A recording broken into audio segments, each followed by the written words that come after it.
Wherever you are, whatever you're doing, stay with us as the Suns get set to shine. Perry to Gar. Here's the jump shot. Comes to Marley, a long three. He got it! He got it! Into Booker. Here's the three. Suzanne! Another Sir Charles, and he flies in for a wham, bam, slam. Bravo time! He got it! Suzanne! Oh, brother!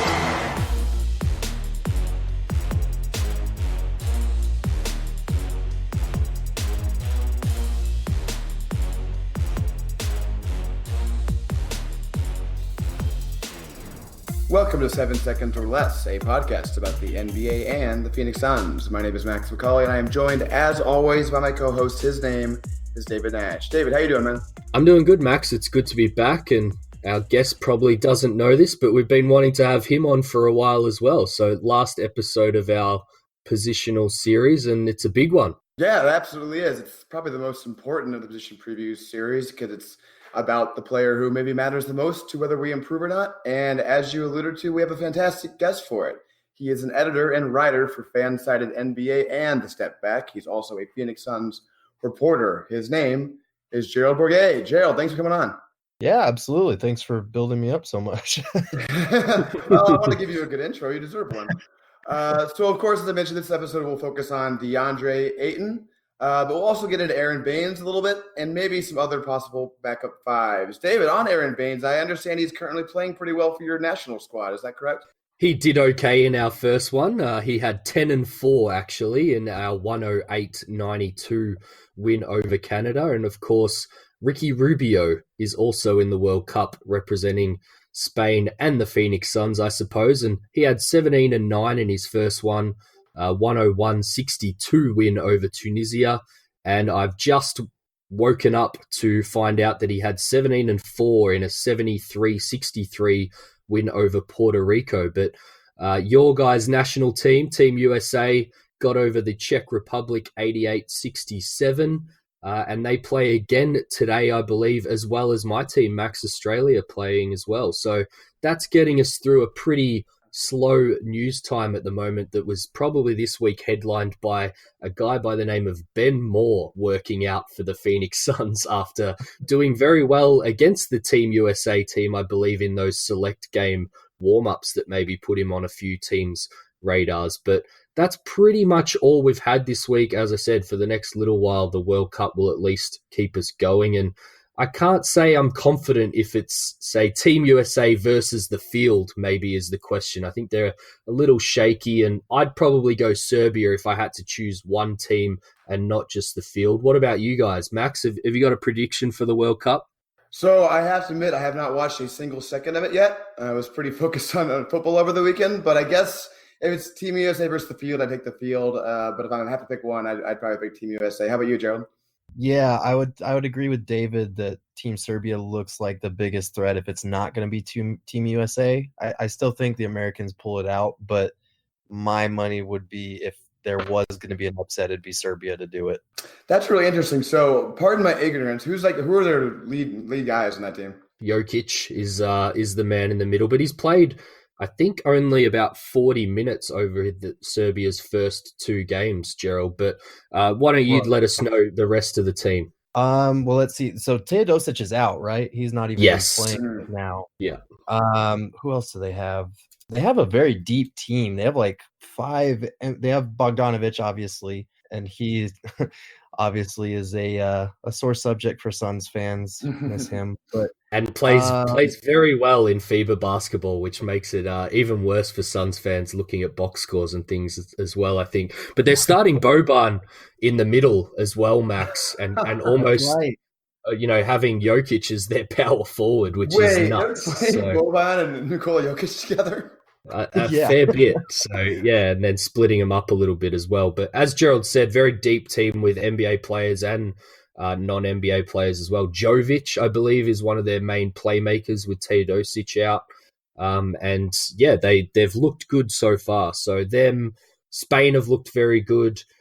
France are probably up there as well. But Yeah, I think Team USA have the habit in these tournaments of kind of just warming themselves up, and the format kind of lends to them getting a few, warm-up games, so to speak, under their belt before really hitting their stride. So it'll be interesting when we get to the knockout stage, I think. Yeah, I think so too. And before we move on to Ayton, this Ben Moore fellow, I know absolutely nothing about him. Gerald, do you have any Ben Moore takes? I have none. This is like this is like the peak August news cycle right now with the Ben Moore stuff. And he played for the Pacers and the Austin Spurs, I believe, the last couple of years in the G League. He's actually a pretty impressive guy if you go and watch some footage of him. Very long, very athletic, can shoot it from outside just a little bit. But yeah, he's one of those power forwards that you and I have spoken about a bit, Max, in terms of you can kind of see how he would play with Ayton and make up for some of his deficiencies, which I guess is a great segue into talking about Ayton and some of those positives and negatives and getting him with the right guys on the court, Max. Yeah, I think that is a good transition. Let's start talking about Deandre Ayton. So I think we're going to start with the offense. For this conversation, I've put together some comparisons to other centers around the league into two groups. So I have Ayton and his peers, JJJ and Bagley from his draft. Yep. And then a more established good young big tier, which is Miles Turner, Karl Anthony Towns, and Joel Embiid. So I'll let you guys start by giving your kind of opinions overall, maybe what he does well offensively. And then once you guys do that, I can dig into the stats a little bit and see how much of that is borne out in those. So Gerald, what do you think? What from Ayton's rookie year do you think he did well offensively? Where was he already a good NBA player? I mean, obviously you got to start with his finishing ability and just the touch around the basket, being able to be efficient, clean up in there. Obviously he's 7 feet tall and built like a Greek god, but like he converted 71% of his shots within 5 feet of the basket. And that ranked 8th out of 148 players that had at least 200 attempts from that range. Wow. So he's very good at cleaning up around the basket, which is exactly what he was advertised coming out of college. He was also actually pretty good in post-up. He was like in the 76th percentile. And, coming into it, a lot of people were wondering about his post-up ability. He was efficient when he got his touches and when, he was able to go up strong with it. A lot of people wanted him to go up strong more often, but the passing out of those double teams was actually very good as well. And I think his assist numbers might have been a little bit better if the Suns had literally anyone who could shoot last year. So hopefully that will be reflected this year with his passing ability, especially on screen and rolls when he dives to the rim, because him and Booker have a pretty functional chemistry in that so far. And it'll be interesting to see throw another ball handler like Rubio in the mix, what he'll be able to do with that. But yeah, offensively, very good around the basket, good on post-ups. Especially good on putbacks, the easy stuff that you want a big man to thrive in. He obviously has that base skill set right now. David, what do you think? Yeah, I pretty much agree with Gerald on that. I think, great that Gerald mentioned, hopefully having better teammates this upcoming season than last season. Because, a lot was said about, Ayton and the way that he was used last season. I actually think he was used quite well. That kind of led to the ultra efficient rookie year that a lot of people like to talk about from DeAndre Ayton. So like 16.3 points per game, 60.8 true shooting percentage. As Gerald said, he was just, crazy efficient around the rim, and they really simplified the game for him and made it predictable for him. And that's why he was most efficient. But for me, and I've kind of been harping on, I've looked over a few preseason things, researching for this podcast with Ayton, and I was talking about gravity in summer league, and that's still the big skill for me, and that's where the better teammates come in, Max. So it's still evident to me how much gravity he has as a diver, roller, even in the post. As Gerald said, he's actually pretty good there and might actually start drawing some double teams, and with better teammates be able to hit them. We had some pretty high assist games from Ayton early on in the year before they had to, I guess, change up the offense a little bit as pieces were getting shuffled out of the starting five and new guys put in. So, maybe he has a little bit more license to work out of the post next year. He had 3.1 offensive boards last year, which kind of surprised me when I look back at that, because I don't really recall, him having just license to crash the boards. So that was an interesting thing, and a thing that I think he brings to the NBA straight away as a real NBA skill. And then I just think with Rubio, as Gerald said, we're going to get a lot more pick and roll.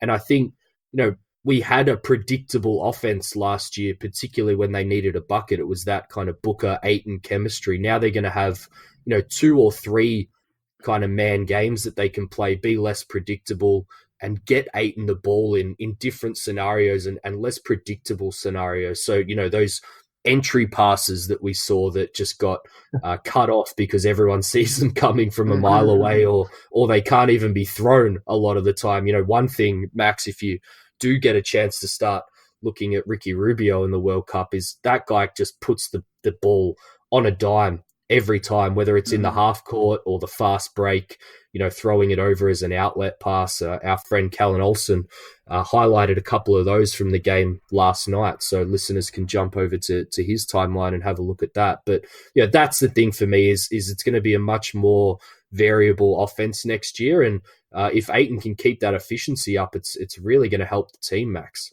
Yeah, not to go on a tangent here, but I think that's one of the things that separates Ricky Rubio from a guy like Devin Booker. I think Devin Booker sees a lot of the passes, but the pinpoint accuracy is not quite there like it is with a guy like Rubio. But anyway, back to Ayton. You guys nailed pretty much all the stuff that stuck out to me when I was looking through cleaning the glass stuff. As always, these are percentiles among bigs. So rim percentage, he's 87th percentile. It's above all these guys. JJJ is lower, 73. Bagley 57. Even Embiid 67. 31 as a rookie. Embiid was. Wow. 74. Turner 57. So he's definitely better than everybody else around the rim already, arguably. Short mid range, same thing. I won't go through all the percentiles, but very similar. And then offensive rebounding. I like how you noted that one because he was 80th.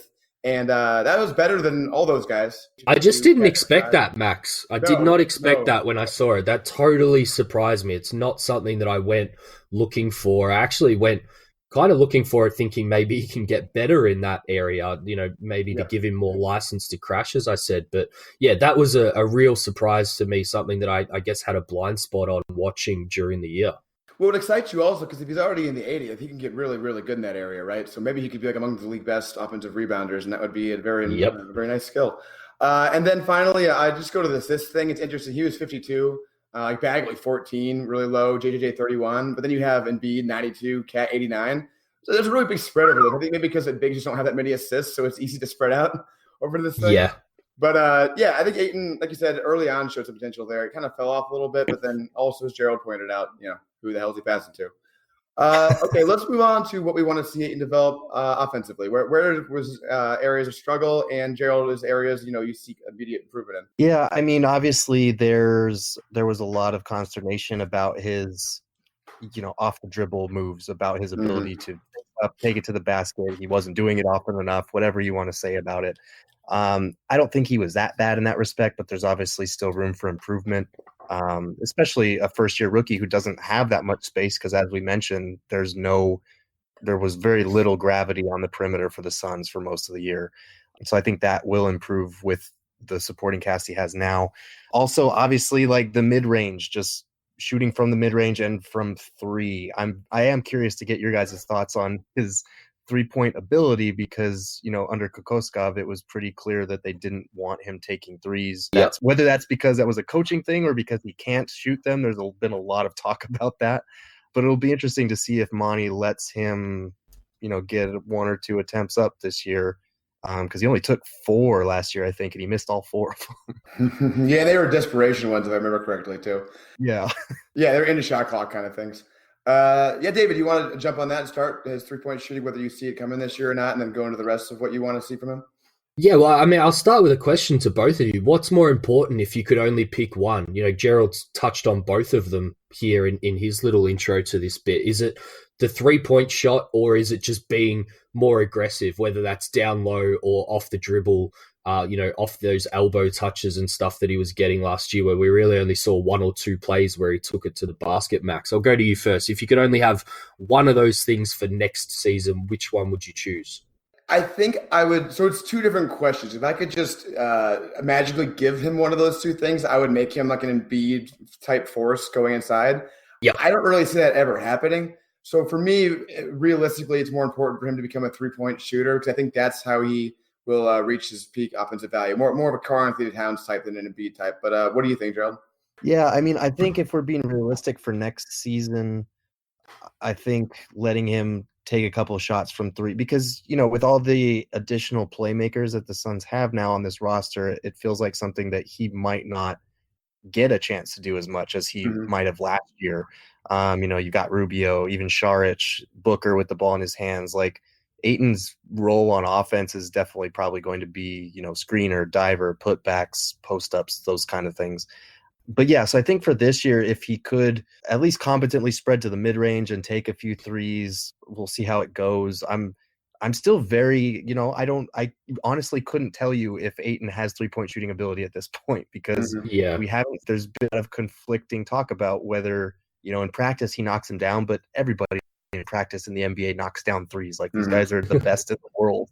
There's a big difference between doing it in practice unguarded, rep after rep, and like on the floor in an NBA game. So I'm very curious to see what Monty Williams' opinion is on that, and how much free reign he gives him from three. Just on that, I was watching a video yesterday of Draymond Green running full court drills from corner to corner, and he was hitting every 3-point shot after sprinting the length of the court to each corner. So he's obviously working on his fitness. Did he still shoot in practice like he's wearing a backpack? it is a little better, and some people were commenting on how he's totally revolutionized his shot. The backpack is still there. It's maybe only got one brick in it instead of 3 this time, Max, but it's definitely still there. But I've kind of changed my tune on this. I was a big supporter of Igor in general last year, as everyone listening to this knows, but also his philosophy with DeAndre and not letting him shoot threes. I don't think it's because he can't shoot them. He shot 1 3 a game at U of A, and 34.3% he was on those. So he's definitely got it in his arsenal going forward. I think, as Gerald's touched on, his touch and hands are that good that I think he can become a decent 3-point shooter. Whether he can become a Towns level shooter at that size is yet to be seen, and we won't know until he starts letting it fly. But as much as I supported it last year, I am changing my tune on it just from rewatching Suns games. So, the quandary here, Max, is obviously that he doesn't fall in love with it. Even Sixers fans, Embiid being the example, someone that you've brought up quite a bit on this pod already, but he's 1,000% more aggressive than Ayton is, as you said, and even he falls in love with the outside shot a little bit too much for someone who's so dominant down low. So I think that's why they avoided it in his rookie season. But if they actually let him shoot it, just watching the offense last year, I think so much more could open up if the defense isn't sagging off him, particularly at the top of the key. And we'll talk about that with Baynes a little bit later. But if he's shooting that, I think maybe some off the dribble stuff for him can come to fruition, because he has got a man up on him instead of sagging off. DHO stuff, some cuts, maybe some pick and pop, and even high-low stuff with the other bigs. I think he's a good enough passer to take advantage of that as well. So that's kind of the aim for me. And I think eventually what you're really wanting here is him to get to the line a little bit more, whether that's just trying to get him to be more aggressive, or whether you give him the 3-point shot and that actually opens up more scenarios for him to get fouled going towards the basket, Max. Because, we've touched on it. He was 2.7 free throw attempts last year, which just is nowhere near good enough for a guy playing his position and at his size. And I looked at college, 5.5. I think that's a really good target for him to set for himself. It's a lofty target after his rookie season, but that's where it needs to be after his sophomore season, or I'm going to be really worried about him. I think you make a good point about the threat of the 3-point shot making him a better rim attacker. I mean, do you remember those games against Brooklyn when they just didn't even play on him at all out there? It was embarrassing. Took him out of the game completely. 100%. You can't do that if he's shooting threes. So I'm definitely in favor of him shooting threes. I think the rookie season thing from Igor made sense to have him focus on other things, because you don't want him coming into the league and just starting off just blasting threes off, and that's all he does.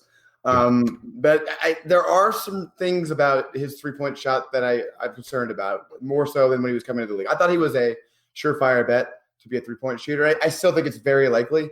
But the fact that he was not really that good from the free throw line last year, which is kind of concerning. I mean, he wasn't terrible, but he was like 52 percentile among bigs. He should be better than that.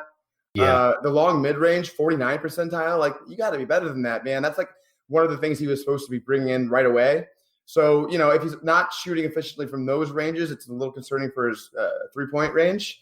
Mm-hmm. Now, I will say, maybe he's not going to be Karl-Anthony Towns, who comes in the league as a great three-point shooter, but a guy like Miles Turner came in as, not a good shooter at all, and then progressively got better just because he has the touch. I think because of Ayton's touch, it's hard for me to not see him being at least a catch and shoot, a corner shooter and probably above the break shooter too.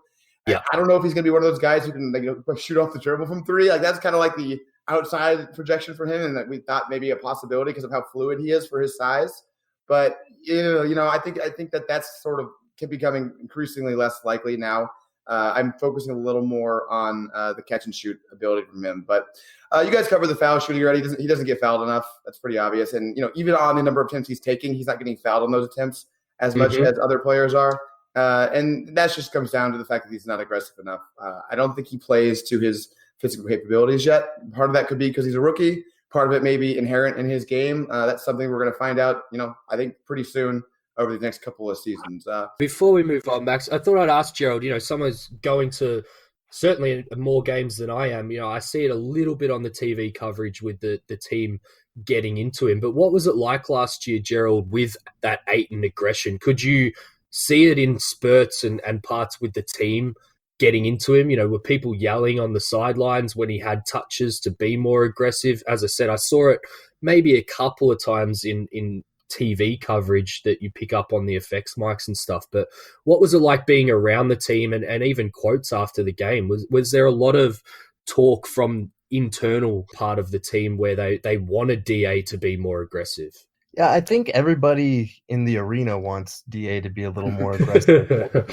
If you can feel it through the TV, you can definitely feel it in person. I didn't get that sense as much from, like his teammates.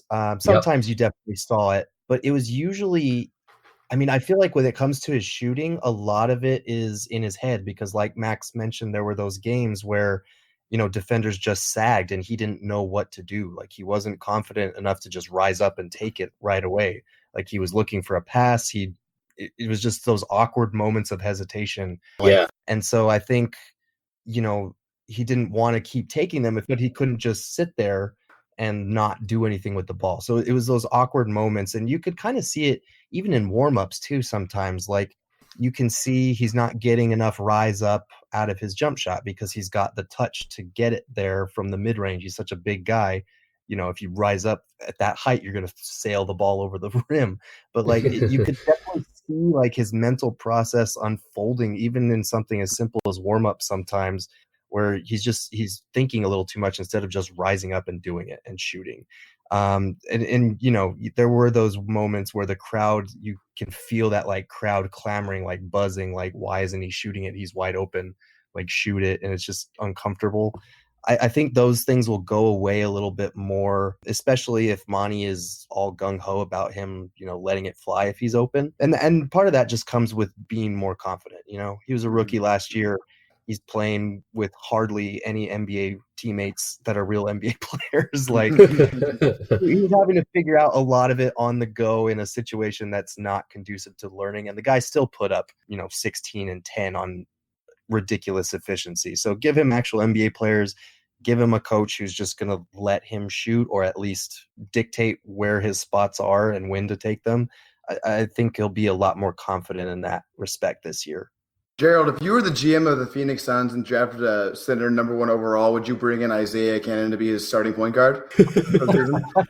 I can promise you I would not, and that alone should be at the top of my resume for when I apply for the next Phoenix Suns. Makes you more qualified than the last guy. Yes. All right, we got to dive into it now. Let's get into the defense, probably the most talked about part of Ayton's game, and for good reason. So, Gerald, let's start with the things that Ayton did well last season. What did you like from him on defense? Because I know it's probably mostly going to be not good, but what was the small amount of good? Well, is it a cop-out to say I liked it when he was focused and not tired? It's not a cop-out because it's true. I feel like his biggest issues were fatigue and focus. Like Yep. and I'm pretty sure David and I were talking about this on Twitter the other day, but like when he was locked in, like that overtime game, I think it was Orlando. Yep. The one where he made all those big plays down the stretch, like he was in the zone. He was locked in, he was focused, and he was making the plays that a guy hit with his size and athleticism can make. And, it wasn't just that game. Like there were other examples when one-on-one, he fared very well defensively. Like there was that stretch where the Suns actually looked like a real team and they beat the Bucks and the Lakers, and Ayton matched up with Giannis and LeBron, and he held his own. Like he, obviously LeBron and Giannis are going to get theirs, but I thought Ayton did very well, especially on the ball. He's got the feet to be good on the ball. His biggest issues are like, off the ball, pick and roll stuff, help stuff, just losing focus, those kind of things. And that's natural for a young team that, I love Igor, but you could tell there were games when the team they looked lost. Like they didn't look like them and the coach were on the same page.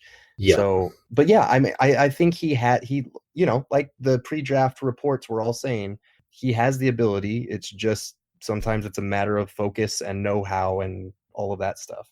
David? Yeah, it's kind of the opposite to what Gerald was just talking about before we jumped into this on the shot. He's such a rhythm shooter, got such great hands that when he's not overthinking things, he's hitting those mid-range jumpers, and as soon as he has to think about it, you can just tell he just, dives down to being a 0% shooter in those situations. You could just tell when he was going to miss every single time. I'm really glad that Gerald brought that up, but it's almost the opposite with the defense. When he's locked in, focused, really thinking about the defense, he's actually quite efficient and quite impactful in those scenarios. They were just few and far between last year, Max.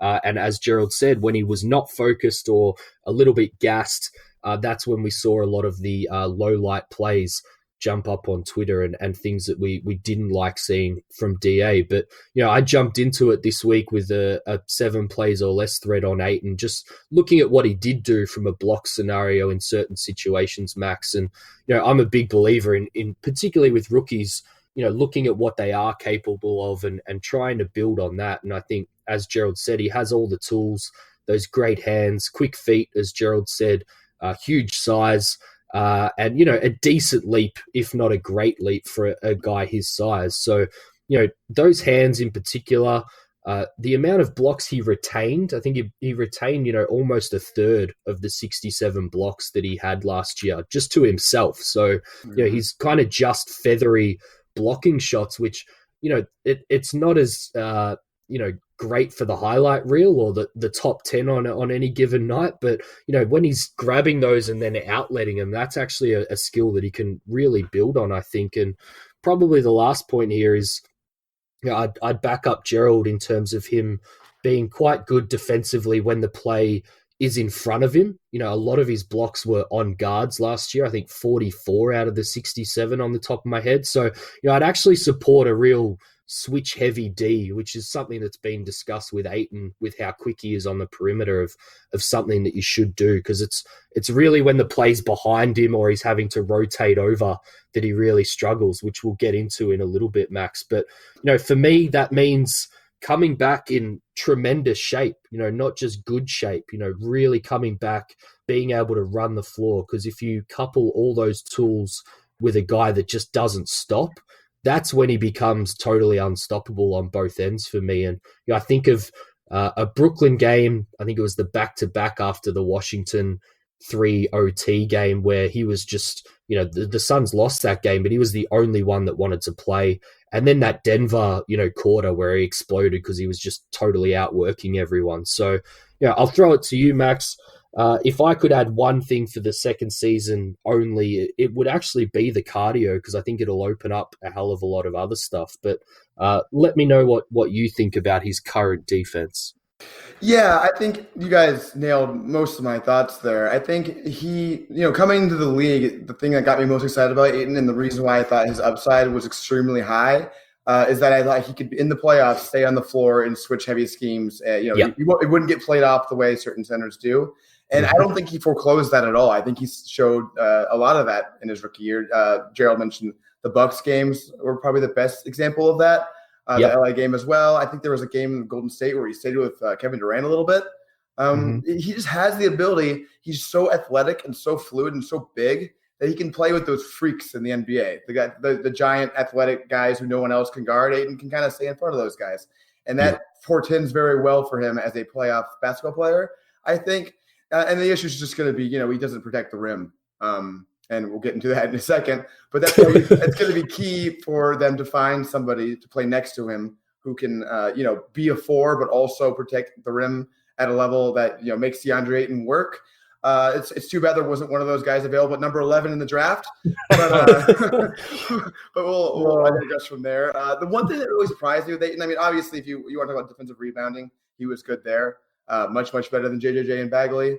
Not as good as Cat as a rookie, actually, which surprised me. Cat's actually been a really good defensive rebounder, but better than Turner's ever been. So that's something he does very well. And then steal percentage. He was not a bad steals guy last year at all for a big. He was a 59% steal percentage percentile guy. Lower than JJJ, obviously way better than Bagley. Again, great hands, unbelievable hands for his size. And, obviously lateral movement as well. So I think if he could really turn up the awareness, he could be a great steals guy as a center. I don't know if that's ever going to come, but that's something to, possibly look forward to. But that's about all I have to say on Ayton's good defense. Let's go ahead and move on. Gerald, what do you think Ayton could work on defense? And you're not allowed to just say effort. You're not allowed to say that. You have to figure some other stuff out. Yeah, so aside from focus and effort, which, to be fair, was a problem for everyone except for Trevor Ariza night 1. Oh man, the rim protection you mentioned, it's not good. I think he got better in that respect as the year went on, if I remember the numbers right. Yep. But it still wasn't anything to write home about, and it's definitely not good enough to be the anchor of a playoff team in the future, which is obviously what this whole thing is about. So that's going to have to get a lot better. The pick and roll coverage, we talked about how he could hold his own on an island or on the ball. And he did that pretty often. I think a lot of guards were surprised at how well he was able to stick with them and force a contested shot. But that pick and roll coverage still needs a lot of work. I think it was Charlotte. I think Kemba Walker, down the stretch of a close game, they just put him in pick and roll after pick and roll after pick and roll. And they just diced him up. And it was very obvious what they were doing. And the Suns had nothing to stop it because that pick and roll coverage was just not good. Obviously some off the ball stuff helped defense, which is, complex, admittedly so, for a first year player in an NBA scheme on a poor defensive team. Like, that's a tough situation to be good in. But it does have to get better. That awareness off the ball, that help side rim protection. And, as David mentioned, most of his blocks were on guards. So against big guys, that rim protection is going to be key. But yeah, I think those are the main areas of concern for me. David, what about you? Yeah, I'm pretty much on par with you there. But Max, I'm going to let you jump in because you're having to back up both Gerald and I and just throw in little bits and pieces. And I know of the 4 bits of Ayton discussion, I think this is probably the one you're most passionate about. So how about you jump in and I'll round us out at the end, hopefully to put a positive spin on things. Although I am going to be very hard on Ayton this year. That's all I'll say for now. But Max, you jump in. I like how you're making sure the listeners can finish with something other than me talking about it in season. I'll just go to some of the statistics here. So the opponent's accuracy at the rim, his on-off for that was second percentile in the NBA. Teams shot 7% better at the rim when he was in the game than when he wasn't. That's a problem. JJJ was at 88, Bagley at 39 percentile. So, Bagley wasn't very good either, but second percentile is like a next level bad. You just can't have that from your starting center. It's just not going to work. And I looked at DeAndre Jordan. He's always been my comparison for some guy who came into the league as a bad defender and then became a good defender. He came in 25th percentile as a rookie, then 4th as a sophomore. So that's, Ayton levels. And then eventually got that up to, in the 70-ish range. So that provides you some hope there. Maybe he can be like DeAndre Jordan. And I think it was a lot of similar stuff. I think DeAndre Jordan is always physically capable of doing it. It was just the awareness focus issues. So the hope is that Ayton can do the same kind of thing. Just looking at overall efficient field goal percentage, Ayton 21st percentile there on off with the Suns. And listen, it's not like there was a lot of great players behind Ayton coming in and play defense. Holmes had a decent year last year, but he's not a world beater. So I just think those numbers just show how stark the difference is between Ayton and some of these other bigs that we're looking at. Turner, Catton, and B are all much, much better than that in these areas. Cat has been maligned as a defender a lot of times, but I mean he was 87th in this last season and on off 72 as a rookie. So the difference between how bad Ayton is and how bad some of the other guys have been who've been called bad are it's stark. So even if Ayton's not going to be the primary rim protector, if they find somebody like a Brandon Clark or a Draymond Green or somebody who can be sort of more versatile who can actually cover up for Ayton a little bit, I think that will definitely help. But it's hard for me to see the Suns ever winning a title if DeAndre Ayton is the second percentile. He's going to have to be at least slightly below average if they're going to be in that conversation, David. Yeah, I think that's a great point. I think you can keep banging on about Ayton being 16 and 10 on great efficiency in his rookie season and building on that, what kind of a monster can he be in a few years' time? But, the nuts and bolts of it is when it all boils down and the Suns are hopefully, fingers crossed, in high leverage playoff games, if those things are still happening on the defensive end, none of it matters. He would have to be absolutely historic as an offensive player, talking better than Wilt Chamberlain historic, in order for the Suns to actually be end of April, June type team in the NBA if the defense remains that bad. But that 2% is worse than I thought, even, Max. It doesn't get much worse than 2%. But you know how that lifts up to maybe even DeAndre Jordan's 25%, almost instantaneously, Max, actually challenging shots. Yep. That's the frustrating thing. There's so many not so many, but there was plays last year where Ayton just went up, challenged, used verticality, used his size. And it's amazing how the guards can't finish over a man who's 7'1" tall and built like a Greek god, as Gerald said at the start. So it was the fact, I think that was the most frustrating thing last year, is just seeing him flat-footed on the other side of the rim, not even contesting. And, James Jones at Summer League mentioned how on some nights it's going to be great to have a guy like Aron Baynes and DeAndre can sit and watch him go to work. And that was really key for me. We've also got Kaminsky and Diallo there. Diallo might be that kind of rim protection option. It's definitely not going to be Frank Kaminsky. So we might get to them at the end of the episode with injuries and foul trouble and stuff, how we might be able to throw those guys in at center. But, that's the thing. He needs to challenge more shots and use his fouls. He had 2 blocks per game is probably where I want him to be at the end of next year. And the only way he gets there is to actually challenge around the rim. And, that's what I'm going to be looking for. You asked Gerald at the top, what's the one thing that's not cardio or effort related? That's what it is for me. Just challenge more shots. I don't care if you get in foul trouble. You've got backup there now. I don't care if, it results in some negative plays or negative stats for Ayton still. Is you just can't see a rookie or a sophomore actually improve in this area unless they're getting reps at it. So, MTN Adventure 14 on Twitter, Max, actually threw a question of how many players make big defensive jumps in their second season in the NBA. And that's the question. It's really hard to judge. Situation year to year is really hard.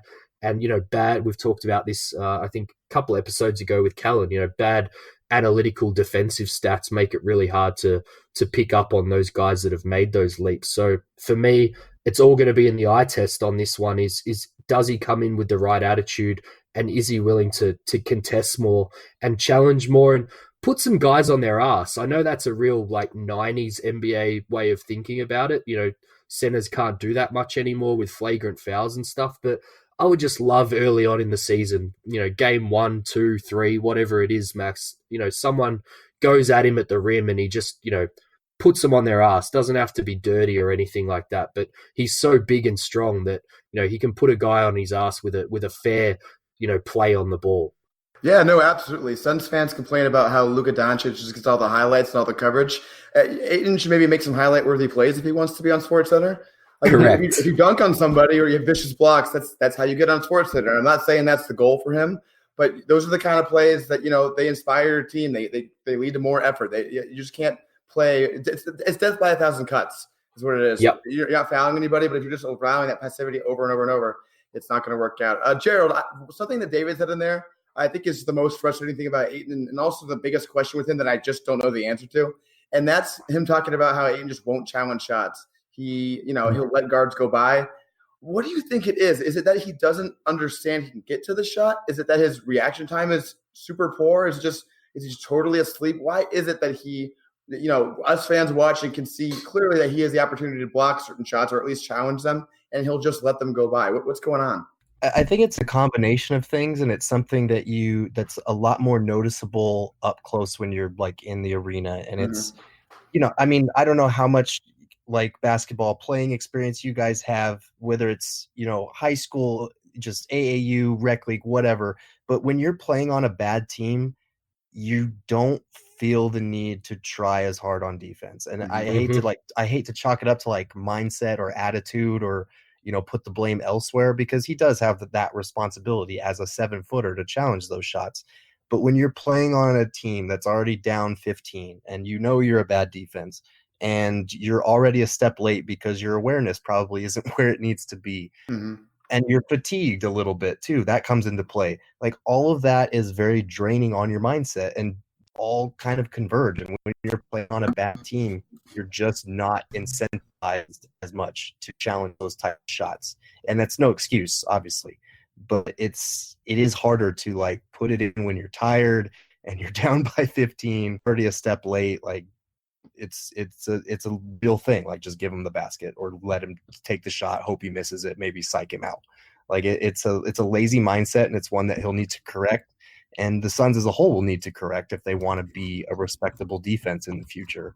Hopefully they have some more pieces to where that's not as prevalent this season. But I really do think last year it's hard to judge, and we've seen this for years now, it's hard to judge a lot of the Suns' young players in a vacuum because the way that they're being developed is not conducive to growth. It's just not. Like they're not being put in a situation where they can win. So hopefully with a lot of the guys they've added and a new coaching change, and just hopefully this is the clean slate that everyone needs to like actually give a damn on that end this year. Dude, if I'm going to make that excuse for Booker and say Booker's defense will improve once it starts to matter to the team and winning, then I have to give it to Ayton too.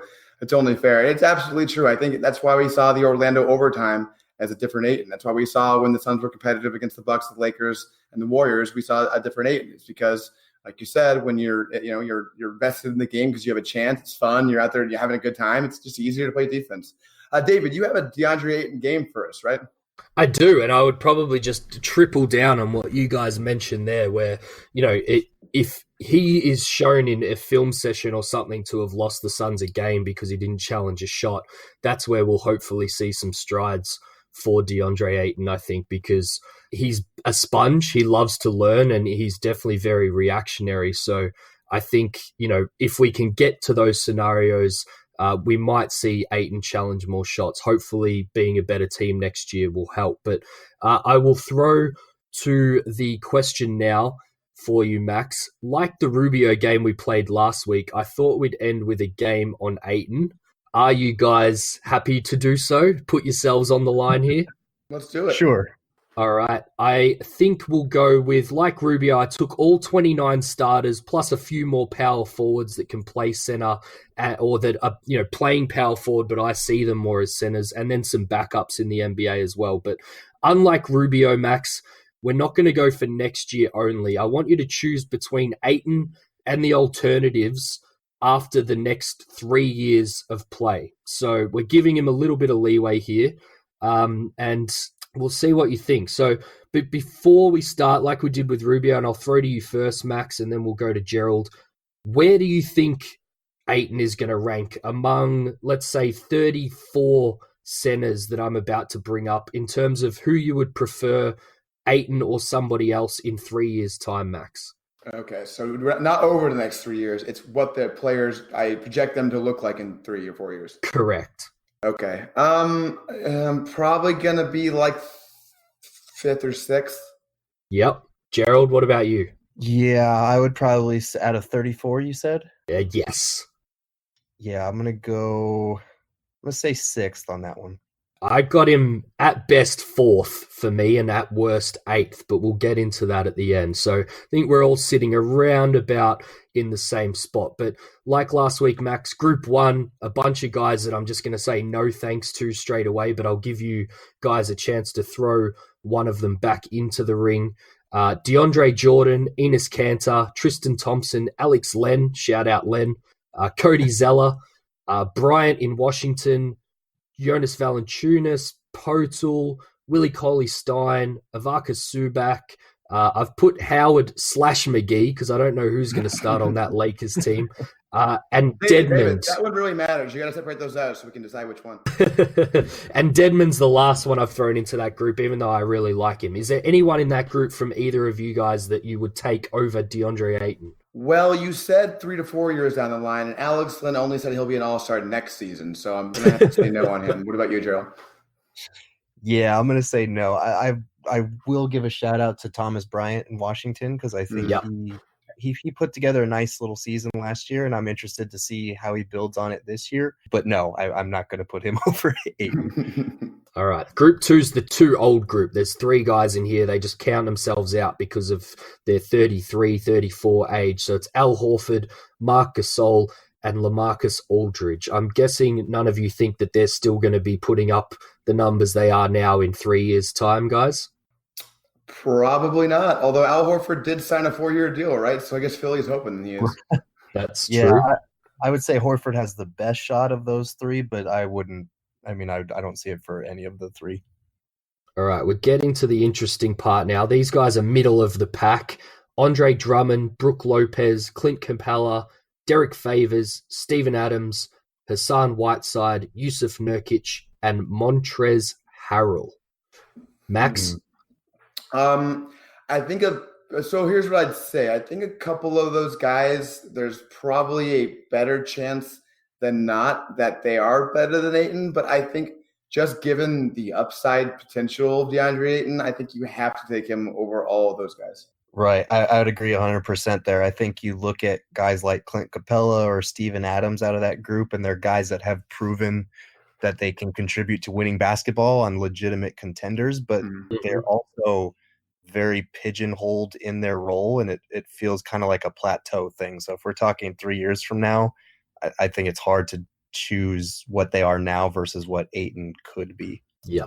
All right. Now we're getting into interesting territory. Group 4, the young guns. Someone's going to get in trouble here, I'm thinking. Jarrett Allen, Mitch Robinson, Wendell Carter, Bam Adebayo, and Triple J are in the young guns section here. Are any of you taking one of those guys over DeAndre Ayton? I'm going to let you go first, Gerald. Oh, man. I'm tempted with Jaren Jackson Jr. I feel like I'd still take Ayton over the rest, even though like guys like Bam and Wendell Carter have shown early signs that they can be competent defenders, which is our biggest concern for Ayton as far as one's being a playoff team.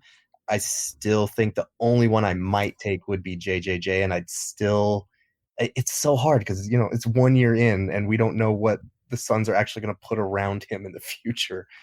Yeah.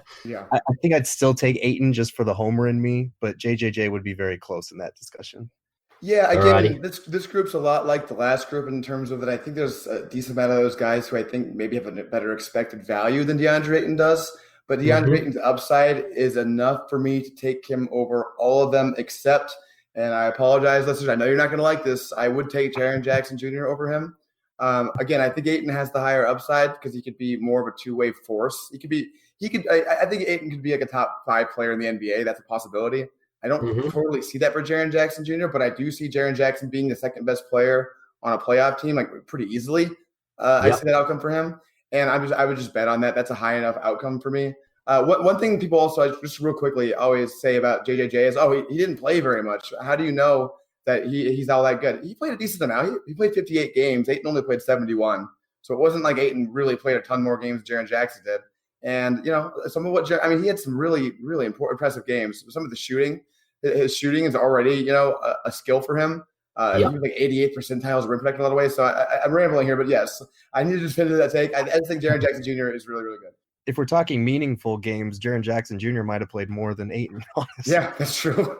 That's very, very true. I'm still taking Ayton in that battle, but year 2 is going to be huge. As I said, being very positive about Ayton, but I'm going to be very, very hard on him this year, which might put a few listeners off, but we shall see. Now, Group 5, the heavyweights, guys. We got Jokic, Gobert, Towns, Porzingis, Turner, and Embiid. It's probably worth flipping it the other way here, Max, and telling me who you wouldn't take over DeAndre Ayton. Sure. So, sorry, can you read that one more time? Yeah, we'll go one by one. I'll get both of your answers. So, Nikola Jokic, would you take Ayton or him, Max? Jokic. Yeah, Gerald? Jokic. Rudy Gobert? Gerald, what do you think? How old is Gobert right now? He's 29? That one's tough because He's 27. so in his age 30 season, he'll still be pretty damn good. Just for the defense alone, I got to go with Gobert on this one. Mm-hmm. I think I'll split here. Gobert is really, really, really good, but the upside thing for me, again, I know it's 3 or 4 years, but also you're getting 24-year-old Ayton or whatever it'll be, and you're getting 30-year-old Gobert. I still have that factor in a little bit how it's still going forward. Yeah. I think Gobert is somebody who could fall off kind of precipitously. Karl Anthony Towns? Towns. Porzingis? Ayton. Yeah, I'm gonna go Ayton just because I would need to see what he does next year because there's very little precedent for a guy that size with that body frame coming off an ACL tear like that. So I think I'll go. Oddly, the safer choice feels like Ayton right now. Agree. Miles Turner? Ayton. Yeah, Ayton. And Joel Embiid? Embiid. All right. Well, we're pretty much on the same page here, guys. We all said Jokic, Towns, and Embiid comfortably over Ayton, which puts Ayton around 4th. And then you both lent JJJ right now, which is a hot topic to watch in Season 2, I suppose. One of you went Gobert, and we both discounted Turner and Porzingis. So as I said, that was basically the group, those guys there, where you look at him maybe at his peak being around the 4th best center in the NBA, behind, some of those guys that it's just going to be pretty much impossible for him to leap over in 3 years' time. And at worst, still top 10 probably in the NBA, Max. Yeah, real quick, I'm going to touch you on these two guys. I think these two, they're not centers. That's why David didn't include them, but I think they're really interesting. And that's John Collins and Marvin Bagley. How do you view him versus those guys? Good question. I'm not a big fan of John Collins, so a real tough one for me to have a fair judgment on, I suppose. I just think his defense, we talk about Ayton's defense. John Collins is really bad and has less upside there, in my opinion. And his kind of creation, I think he's great pick and roll. He's going to be a great partner for Trae Young. Decent shooter so far in the NBA, but creating for himself, I think it's going to be a little tough for John Collins. So I'm definitely taking Ayton over him. Bagley's an interesting one. You want to talk about guys who didn't actually play all that much or in the right role. I think he really suffered from that, and that's going to be a real case of the Kings' development. I'm seeing some scary signs that they still think he's a hyper wing in the NBA, Max, which is not a good sign for Marvin Bagley, but I'm still taking Ayton in that bout. Gerald? Yeah, I think I would have to agree with everything David said there. I do like John Collins, but I agree that the defensive upside is not there like it is with Ayton. So I would take Ayton over him. And as far as Bagley, I think that could be a really interesting conversation if the Kings put him in the right spot. And but that's not a given. So I'm going to go with the Ayton. Yeah, I think I take Ayton over them both too. Bagley, man, it's close. Like some of the games that he put together last year, he's got some ridiculous upside. He's the opposite of the rest of this conversation where I'm saying I'm taking the Ayton upside over the safety. Here I'm taking the Ayton safety, I think, over Bagley's upside. Bagley was such a good prospect early on. I think people kind of forgot about it. And, oh, my God, some of the stuff that guy can do, he's kind of freakish, man. Mm-hmm. All right, I think that's it for this. David, you want to go to Did You Know? We have covered a lot of DeAndre Ayton for the listeners, so let's move on, Max. All right, episode 61 this week, and our last positional pod of the series focused on the center position. So did you know it has been 20 seasons since a center won the MVP award in the NBA? early quiz for you both. One of you can jump in. Can you tell me who that MVP was, guys? 20 seasons ago. Was that Karl Malone you're talking about? No, a center. No. Oh, center. Okay. Shaq? Gerald? It was Shaq. That's right. You have to go all the way back to the 99-2000 season where 27-year-old Shaquille O'Neal took out the Best Player award with the Lakers in a top 5 that it consisted of O'Neal, Garnett, Alonzo Mourning, Karl Malone, as you said, Max, and Tim Duncan. Ever since then, the award has been dominated by guards and wings with the occasional power forward thrown in the mix. In fact, since that 99 season, only 2 centers have even featured in the top 3 of voting over the course of 20 seasons. I'll let you both put your brains together again here on this one. Who would they have been?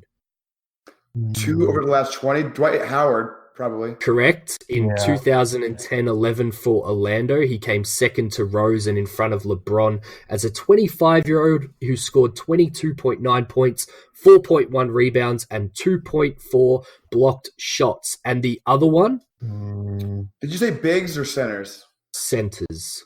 How high did Noah didn't get to 3? He had top 5 though, right? Same with then Blake's not a center, but Blake was I think top 5 too. Are we counting Garnett as a center or as a power forward? We are not. He's a power forward in my book. Okay. Yao never got quite that high, did he? No, probably never played enough games. Yeah. It's a bit of a trick question. Is it Shaq again?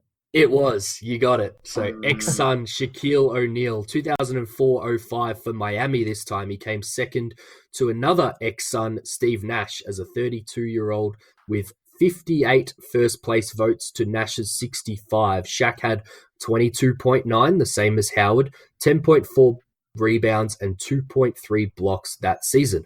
Honorable mention to yet another ex-son, even only for a brief moment, Jermaine O'Neal. In the 03-04 season, he came third to 2 power forwards, Garnett and Duncan, but he also played power forward that season next to Jeff Foster for the Pacers. So I had to exclude him from the argument. But he had 20.1 points, 10 rebounds, and 2.6 blocks as a 25-year-old that year with the Pacers winning 61 games. Now, a brief aside, we brought up Duncan there.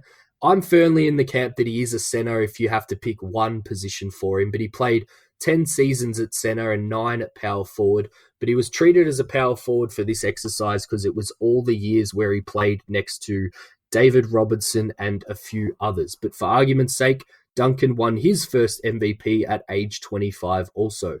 But speaking of the Admiral, Robinson and Hakeem Olajuwon were the 2 centers to win MVPs prior to Shaq, but those 2 were at ages 29 and 31 respectively.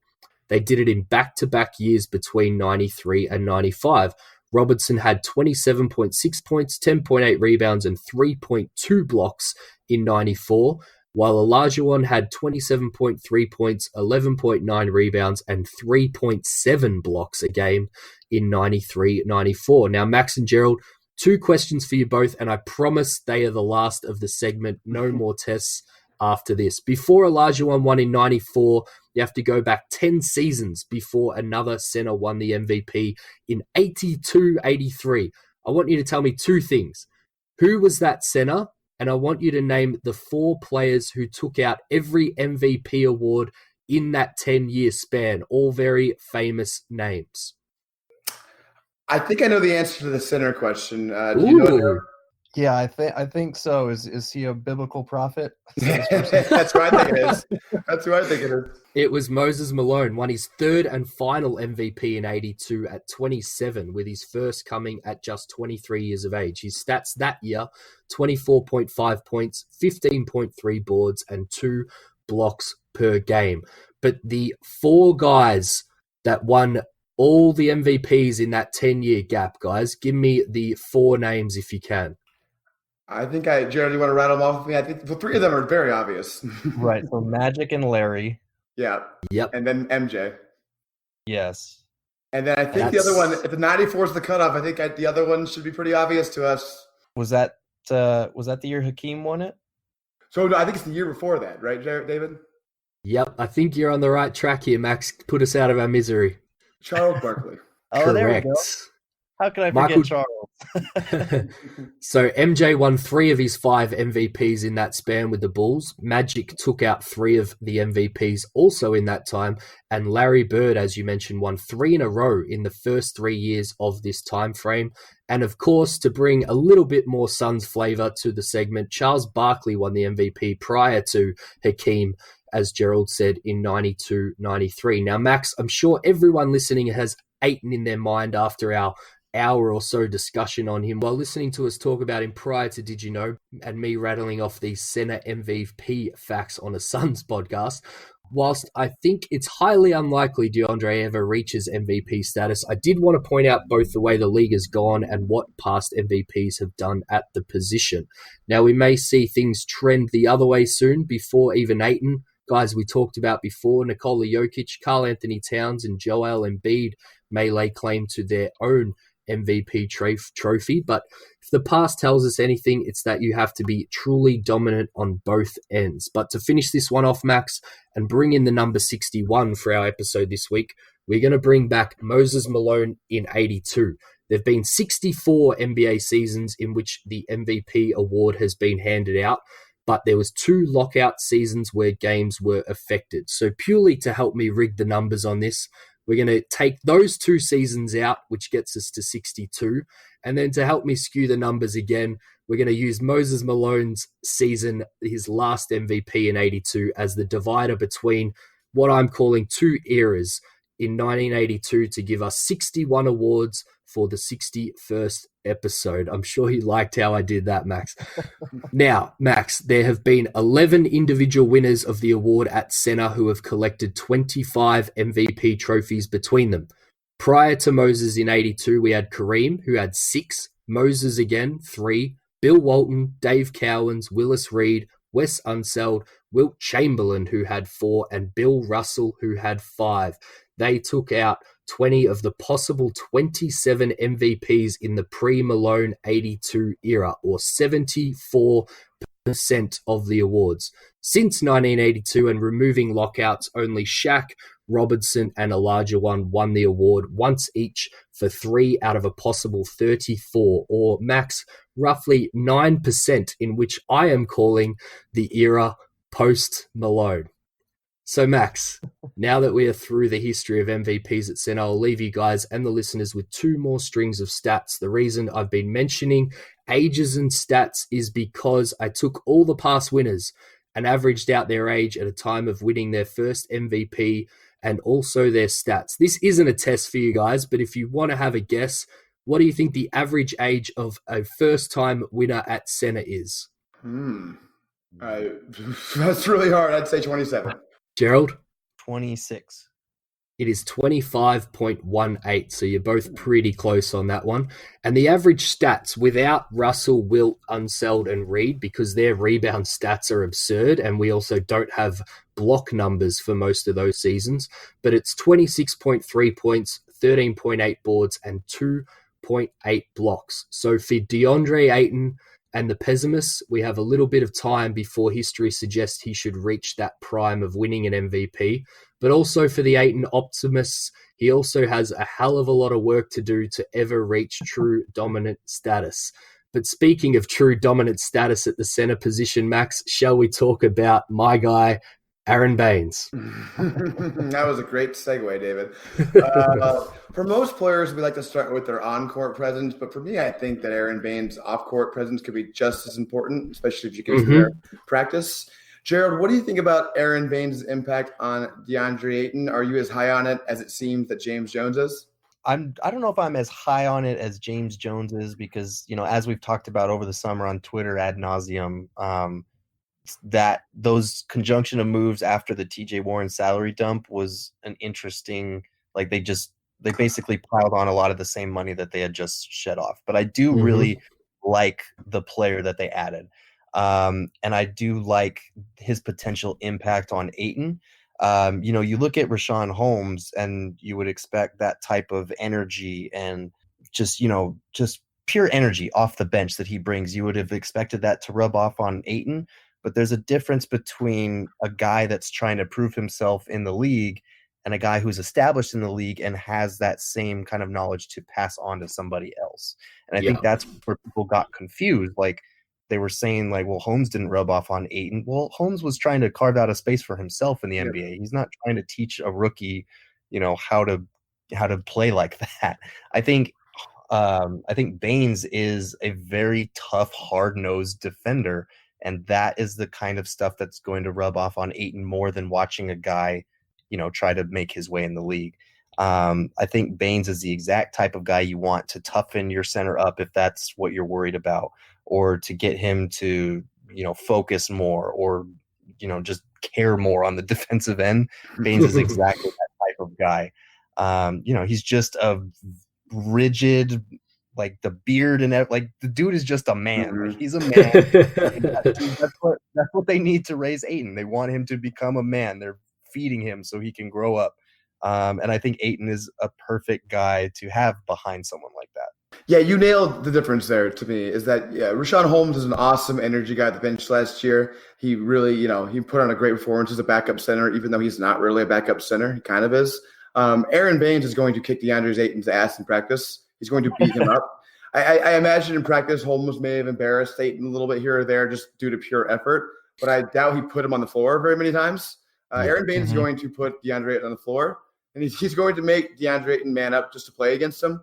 And I think that's just going to do wonders for DeAndre Ayton, because as James Jones pointed out, DeAndre Ayton didn't bring his effort in every single game last season. I think it's pretty obvious to everybody, and James Jones was even willing to admit it on live TV. So pretty obvious that it's not a secret. So just having a guy who, currently is kicking ass relatively for a national team, some of the screens he's setting and stuff like that, played for the Boston Celtics, one of the smartest organizations in the league, one of the best coaches in the league. He's just going to bring all of that to DeAndre Ayton every single day. And it's just a different thing from a young, like Gerald said, player trying to carve his way in the league. David, anything else on the off-court stuff? And you can also lead us into the on-court stuff. No, we've been pretty vocal on this, Max. I was really interested to see what Gerald went over here, and the both of you have pretty much touched on all my notes. I didn't want it to be a Richaun, bashing segment, because I loved his time in Phoenix, but, Ayton should be getting up to around 35 minutes per game. And my main point to make here, Gerald nailed off the top there, is Holmes is still trying to make his way. He's still trying to get paid and prove himself in the NBA. And that's not the guy that you want leading or showing Ayton a lot of these things. And as I've said, Ayton's a sponge. Baynes has got championship pedigree. It's funny you mentioned him putting Ayton on his ass in practice. I think you'll be putting everyone on their ass with those screens. There was a great quote going into the World Cup with one of the Australian guards, Chris Goulding, who said that they were just looking forward to getting the World Cup and playing other teams instead of playing Aron Baynes in practice, because everyone's sick of getting hit by his screen. So there's proof right there that he plays the exact same way at practice that he does in games. And that's what Ayton needs. And, the one thing that I watch with him is Ayton is so much more athletic and gifted than Aron Baynes. So when he sees Baynes get open dunks off setting good screens, or he's, getting shown some of those little tricks that Baynes has in terms of boxing guys out and things like that, that's what's really going to pay off for Ayton, because he's so much more gifted than Aron Baynes. So you couple those two things together, and that's where a move like this will really pay off, off the court. But on the court, Max, as you said, I'll throw to that. I found two really interesting things with Baynes on the court. He had 7.1 screen assists per 36 last year for 16.6 points. That would count for third in the entire NBA if you went off per 36 numbers, only behind Cody Zeller and Marcin Gortat. And box outs, 13.5 per 36, 10.1 defensive, 3.5 offensive. That would be second in the NBA, only to another guy we love, Ed Davis. So that's who he is on the court, Max. He does all the dirty stuff, sealing, rotating, calling the defense. I love watching him anchor the Australian defense. He doesn't shut up. And, I'm a little concerned at his declining mobility. I'm really watching that in the World Cup. He does appear to be getting a little looser as we go. So that's kind of who he is. He's a garbage man. He cleans everything up on the court. and a great guy that they're going to be able to throw in on nights that Ayton is struggling, as I mentioned before from that James Jones quote. But I'll throw to you guys for your thoughts, as well as a question that we got from Martin Bendela on Twitter about Ayton and Baynes playing together, which he's not the first one to ask that. We get it quite a lot, Max. I absolutely hate the idea, and I think it is basically straight admitting that you made the wrong choice at number 1 in the draft if you start doing that. But Gerald, we'll throw to you on the court, maybe to answer that question or touch on something that you like from Aron Baynes. So 2 thoughts. As far as them playing together, I really do not like that idea. I think you're right on the money, and I think it also goes back to what Max alluded to earlier. Like, man, if only they could find a rim protecting forward to play next to Ayton, someone young. Exactly. Yeah. So I have no idea why they would do that. I hope they don't do that. But no, I mean, you hit the nail right on the head as far as Baynes' screen setting ability. I think it was Matt Moore the other day on Twitter was looking through Suns plays and kind of linking some plays that just confounded him. And there was one where Dragon Bender was setting a screen and then slipped the screen in the middle of setting it. Like he had contact, he had the guy locked in, and then slipped it for no reason. Like, just being able to have a guy, like we've talked about with Rubio, being able to throw competent entry passes, being able to have a guy that can set actual screens is going to do wonders for Booker, for Rubio, for Ayton by extension, for Bridges, like for everybody. The guy is like a brick wall when you run into him, and that I feel like is one of my favorite things about him. He's going to end up on the wrong side of a couple of posters. I mean, you look over the last few years and you can probably think of a few off the top of your head. But that's the kind of effort that Ayton needs to see, because we talked about his unwillingness to contest shots sometimes. I think the ones that Baynes does get, because he does get a few, hopefully that kind of effort will rub off on Ayton, and it'll instill that, nothing easy mentality at the rim that you need from your rim protector. Knowing Aron Baynes pretty well, Max, I think if you can choose anyone to convince DeAndre Ayton that it's okay to be put on a poster every now and then to get a reputation as a guy who challenges shots, Aron Baynes is the guy that I would trust in the locker room to make that point to DeAndre Ayton and convince him that it's not the worst thing in the world to end up on a highlight reel, the bad end of a highlight reel every now and then. Now that Aron Baynes is on the Phoenix Suns, he's going to get with the program and not get embarrassed by Milwaukee. We beat Milwaukee in Phoenix, okay? We're Milwaukee killers. But, I just echo everything you guys said. But part of why I was so high on this offseason compared to most people, especially in the national media, is that they got a whole bunch of guys who know, like, how to play basketball correctly and can help the young guys that, need to learn how to do that. Devin Booker, DeAndre Ayton, and Mikal Bridges. Mikal knows better than most, but the other two. You can't learn how to play basketball if you're in what the Suns were doing last year. As you pointed out, Gerald, Matt Moore did a good job showing some of the confounding things that happened last year. If you just bring in Aron Baynes in a vacuum, like if you add Aron Baynes to last year's Suns in place of Holmes, it doesn't work. That's not enough. But the fact that they brought in Baynes and a bunch of other guys like that who know how to play, Rubio you mentioned, Tyler Johnson wasn't in the offseason, but it was late in the season last season. Oubre tries really hard, even if he's not the most aware on defense. At least he's trying very hard. I would even throw Saric in as a guy who knows what he's doing. You got to reach a critical mass of knowing what you're doing, and I think Baynes is a huge part of that for this team. He's going to be probably the smartest player on the bench unit, except for maybe Mikal. So I'm just really high on the acquisition for that reason. The one thing I'm really scared about, and this will serve, I think, as a nice segue into our last little bit here, Aron Baynes does struggle with health sometimes. He's also an older player, and it may get even worse. So if Aron Baynes goes down for any extended amount of time, what else are the Suns going to do at the backup center, Gerald? Do you think is it going to be all Kaminsky all the time, and are U of A fans going to have to stop watching the team? Is it going to be Diallo, or what do you think? I think they would start with Kaminsky there, just because I feel like he's with Charlotte, he did play some time at center.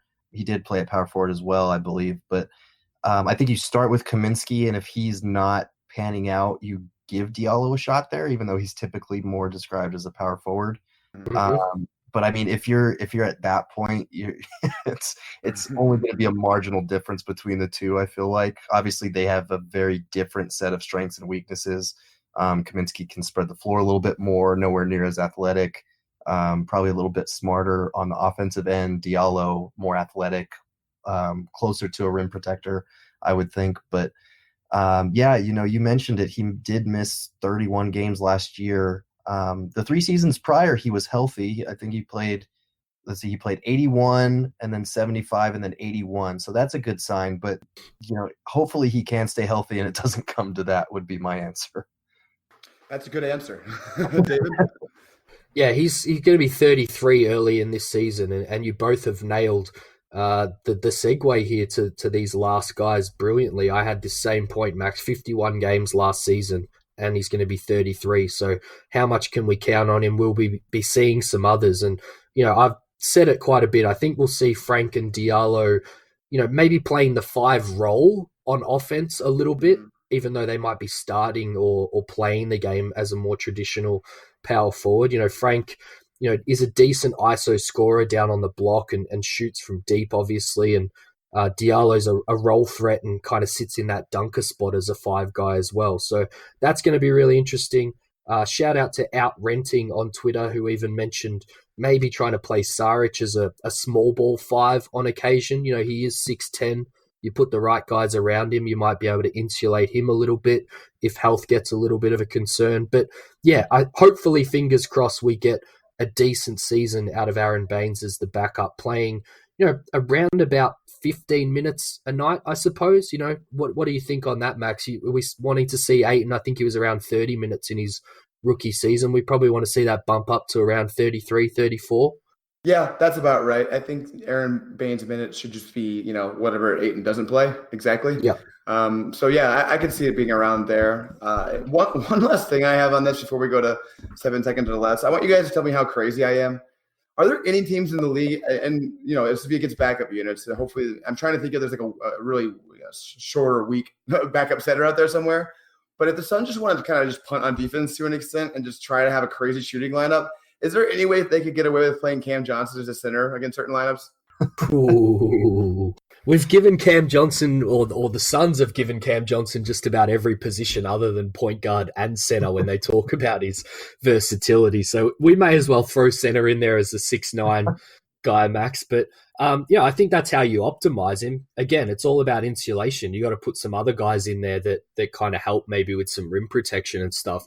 Definitely the film that I've watched, just in terms of staying high and staying in front of guys. And I guess on the other end, as you say, if you're just punting on defense, he can generally attack closeouts from big guys and stuff pretty well. So I think to a certain degree, we might get into this on another episode.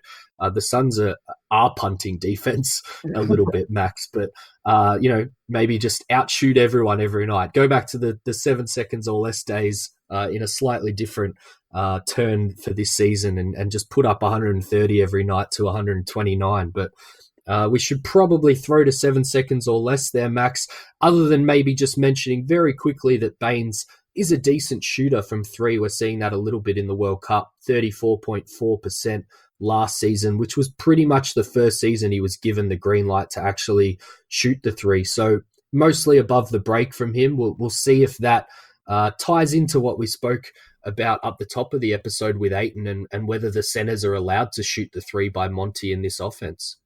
Gerald, anything else in the backup centers, including I've now put in Cam Johnson as a backup center? I mean, there have been concerns about him being able to play the 4, so if those concerns are still going to exist, you might as well just put a bunch of shooters around him and see what happens. Just shoot, guys. All we got to do. Do you mean to put a bunch of shooters around and essentially play him as a hybrid point guard center there? Is that the versatility we're talking about? Oh yeah, let's get great. All 5 positions from Cam Johnson. All right, moving on to 7 seconds or less, the segment where when we have a guest now, all 3 of us ask the others one question for which they have 7 seconds or less to answer and have not prepared. Gerald, you're the guest. We'll give you the honor of going first. What is your 7 seconds or less question?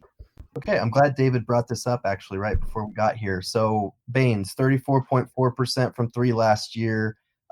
He only took 61 threes, and that was a career high, 1.2 per game. Before that, his career high was 0.3 per game. How many threes per game are you comfortable with him taking this year? Comfortable with. That's an interesting way to phrase it. David, you want to go first? Yeah, I mean, we talked about it before. Really good that Gerald had this as his question. So I'm going to go, I'll throw Ayton in there as well. I want Ayton to shoot 1-3 a game in his 33 or so minutes next season. And I'd be happy to answer your question with Baynes also taking 1-3 a game in his 15 minutes for the Suns. So, I'm going to say he's going to play 80 games next year as the backup center and be super positive on that angle. So we'll see him launch around 80, 85 threes for the season.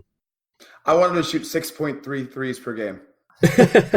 Actually, that's how many Brook Lopez shot. Wow. That's actually what I want.